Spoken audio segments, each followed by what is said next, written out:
브리핑이 있는 저녁 시간입니다. 중요한 사건 사고 소식을 이연아 기자와 함께 알아보겠습니다. 어서 오십시오. 안녕하십니까? 예, 어떤 소식으로 시작을 할까요? 네, 오늘 그 딸 KT 부정채용 의혹으로 재판에 넘겨진 자유한국당 소속의 삼선 김성태 국회의원 소식입니다. 김 의원은 2012년 국회 국정감사 때요, 이석채 전 KT 회장의 국감 증인채택 무마 대가로 딸 정규직 채용 형태의 뇌물을 받은 혐의로 지난해 7월 재판에 넘겨졌는데요.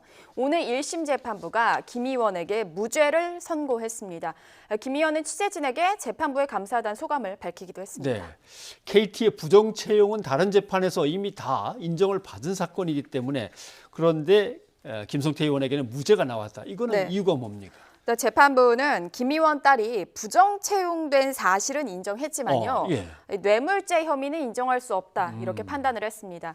김 의원이 서유열 전 KT 사장에게 딸 이력서를 전달하면서 파견 계약직 채용을 청탁하고 그리고 KT가 이 청탁을 받아들여서 된 채용이라는 이 특혜를 준 것, 이 부분은 재판부가 또 인정을 했습니다. 또 김 의원 딸이 정규직 채용 과정에서도 입사 지원서를 제출하지 않고 인성검사에서 불합격 평가를 받았지만 면접에 응시한 점도 모두 특혜다라고 인정을 했는데요. 하지만 이번 재판 핵심인 뇌물 혐의 관련 대가성 입증이 이루어지지 않으면서 결국 KT 취업 기회가 김 의원 딸이 받은 것이지 김 의원 본인이 받은 것이 아니라는 결론이 내려진 겁니다. 네. 관련해서요, 취재진이 김 의원의 생각을 묻는 질문을 던졌는데요. 뭐라고 답변했는지 직접 들어보시겠습니다.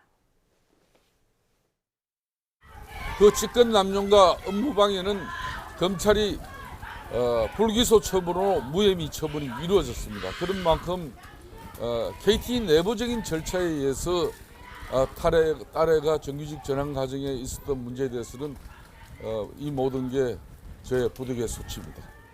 네. 부덕의 소치다라고. 네. 예. 결국 청탁 행위는 분명히 있었지만 그게 이제 뇌물로 연결되는 그 지점에서는 뭔가 검찰이 내민 증거들이 불충분했군요. 예, 그렇습니다.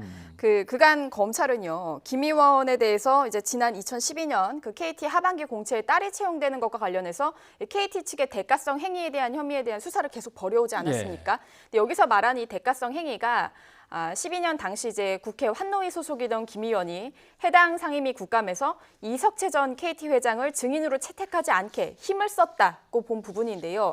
결국 이 재판 과정에서 부정 채용과 이 전 회장의 증인 채택 무산 사이의 관련성이 입증되지 않은 겁니다. 여기에는요, 검찰 측 핵심 증인이었던 서유열 전 KT 사장의 증언의 신빙성이 막판에 의심받게 된 것이 결정적이었는데요.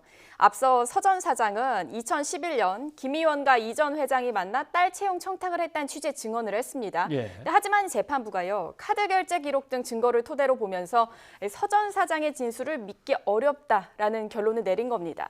이에 따라서 뇌물 공여 혐의를 받는 이석채 전 KT 회장도 무죄를 선고받았습니다. 네, 뇌물 공여 수수니까 결국 준 사람, 그다음에 받은 사람, 그 둘 사이에 어떤 약속, 어떤 것들이 오고 갔는지 분명히 나와야 되는데 그래서 음식점에 카드 결제했던 그 영수증, 그게 날짜가 언제냐가 그렇게 중요했던 거군요. 그렇습니다. 결국 그게 재판의 쟁점이었던 재판의 쟁점이었는데 검찰이 결국 거기서 졌습니다. 자, 다음 선거 준비하겠다는 얘기도 했죠. 네, 맞습니다. 김 의원은요, 앞으로 있을 그 4월 총선에 매진하겠다라고 밝히면서 검찰이 특별한 항소 이유를 찾지 못할 것이다라고 지적을 했는데요. 이에 대해서 검찰은 판결문을 검토해서 항소 여부를 결정하겠다는 원론적인 입장만 밝힌 상황입니다.